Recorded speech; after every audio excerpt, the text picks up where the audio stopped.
So this is Sport Injuries, assignment 2 by Amber Holleran. So with the body, when we have an injury, it will respond to the injury physiologically and psychologically in many ways, just dependent on the type of injury that's occurred, as well as the type of person they are.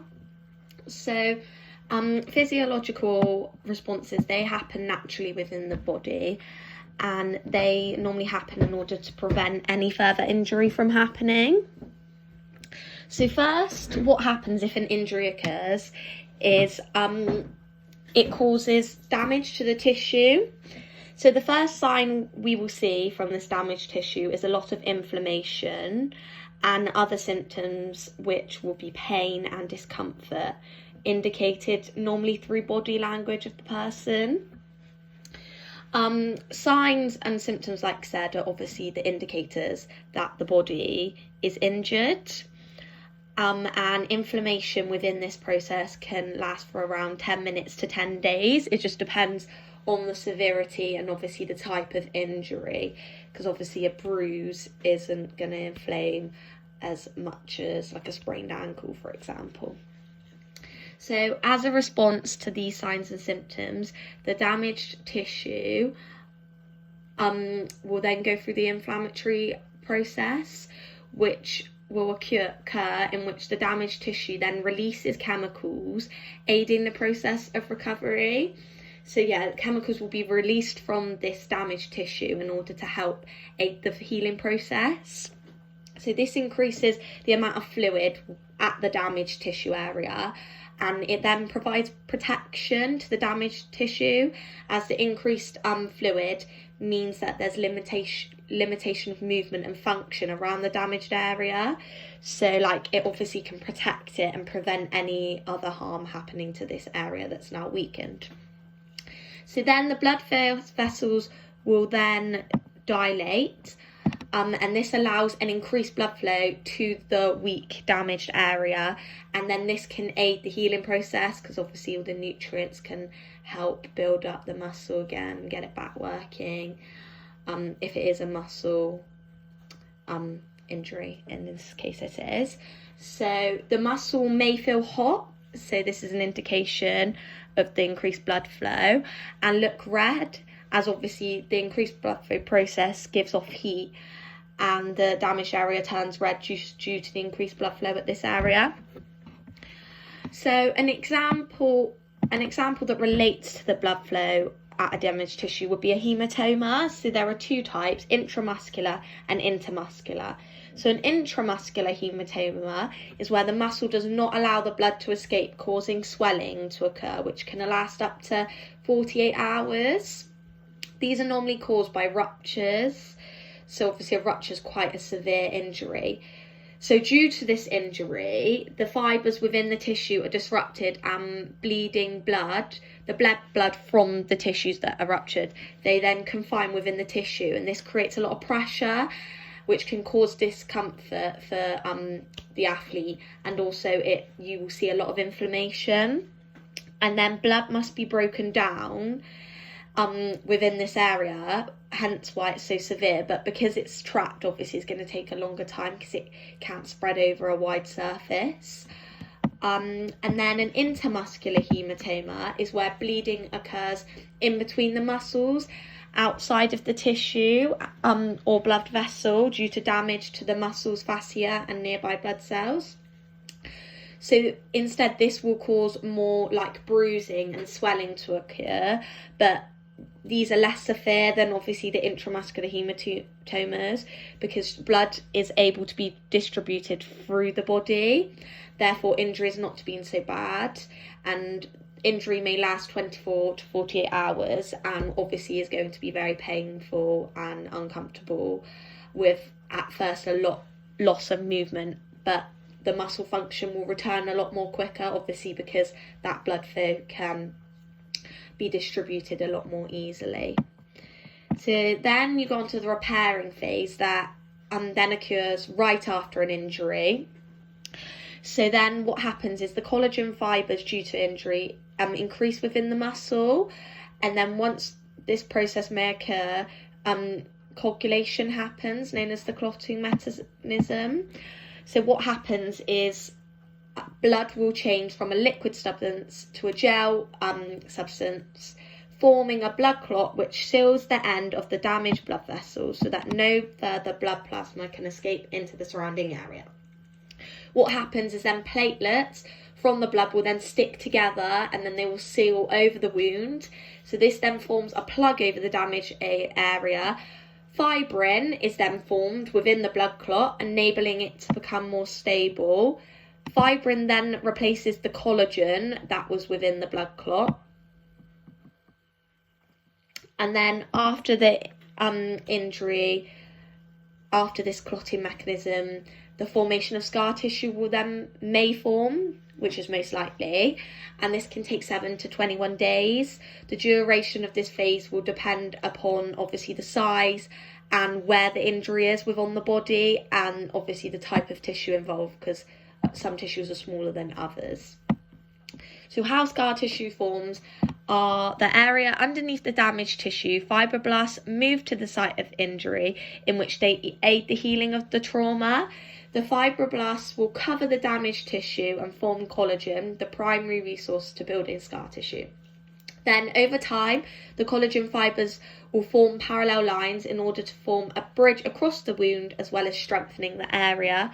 Collagen fibres will then pull the edges of each side of the collagen bridge, as they say, together to result in this flat, nice, thin scar.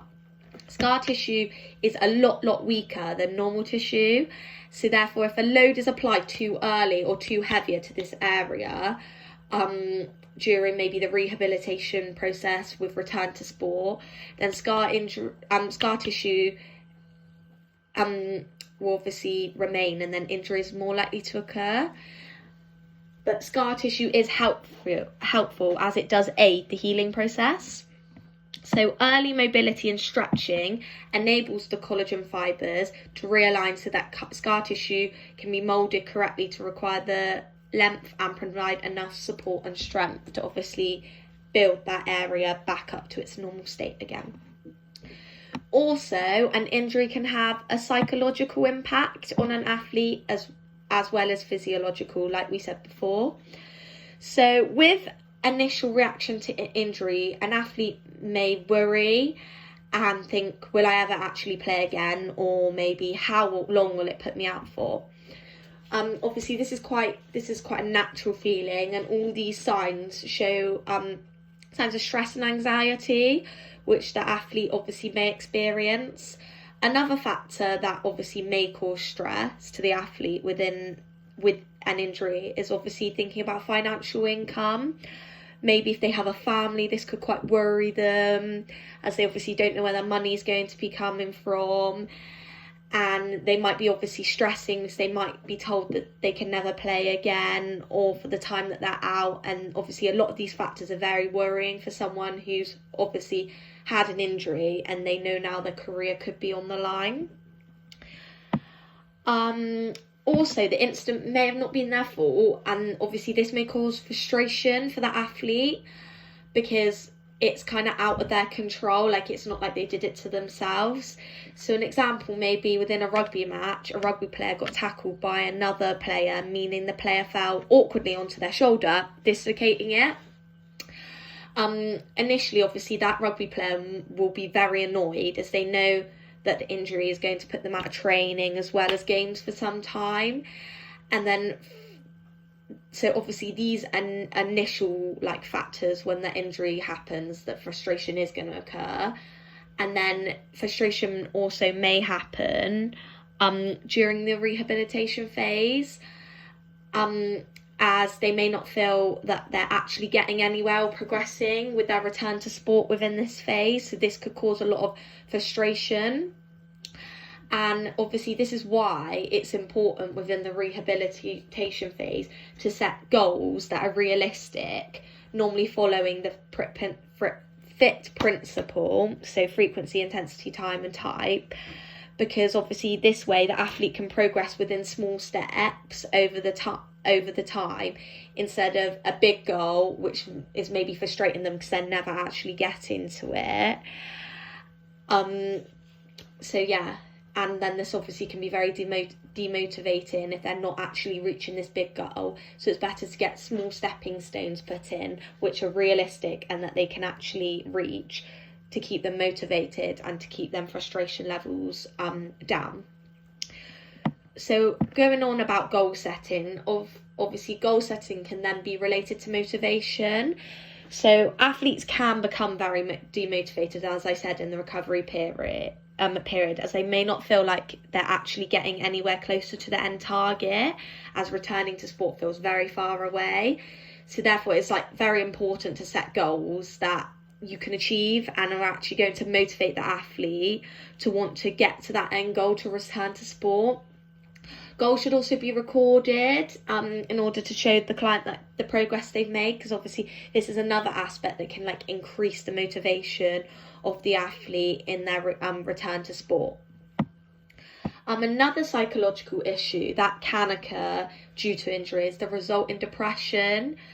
So with injury, it means normally an athlete is taken away from their training and away from their team, and then put into obviously this rehabilitation phase. But due to this isolation, this can obviously make an athlete feel very lonely and sad, which can eventually lead them to feeling very depressed. So obviously it's very important to always check up on the athlete and make sure that they're okay, to prevent like this depression from happening, because obviously the depression from happening can obviously prevent them returning to their sport, which is such a shame if they're a very good athlete. But obviously this is why a lot of elite and performance level athletes will have sports psychologists in the run to returning to sport, to prevent issues like this happening. Because obviously to return to sport, you can't just be physically fit, you need to be mentally fit too. Obviously physical injury is related to mentality, as above, some of the psychological responses that occur. So research took place, and they saw that they studied 85 people's brain tissue, and of the 85, so they studied 85 people's brain tissue who had a history of repetitive brain trauma.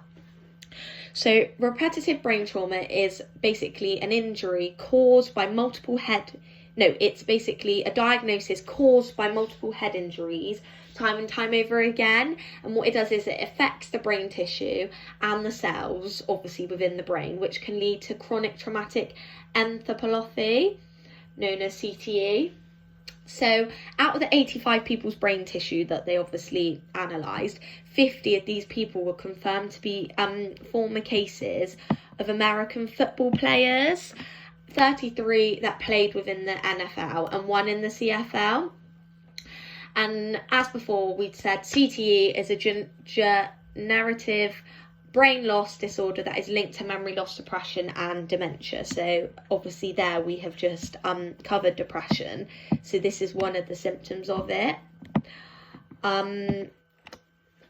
So all of the players, it was said that CTE was to be found in 33 of the 34 brains. So CTE can be identified in stages. Stage 1 being a few headaches to short-term memory loss as well as depression, and by stage 6 they will show full signs of full-blown dementia as well as difficulty to speak, severe depression. So obviously at that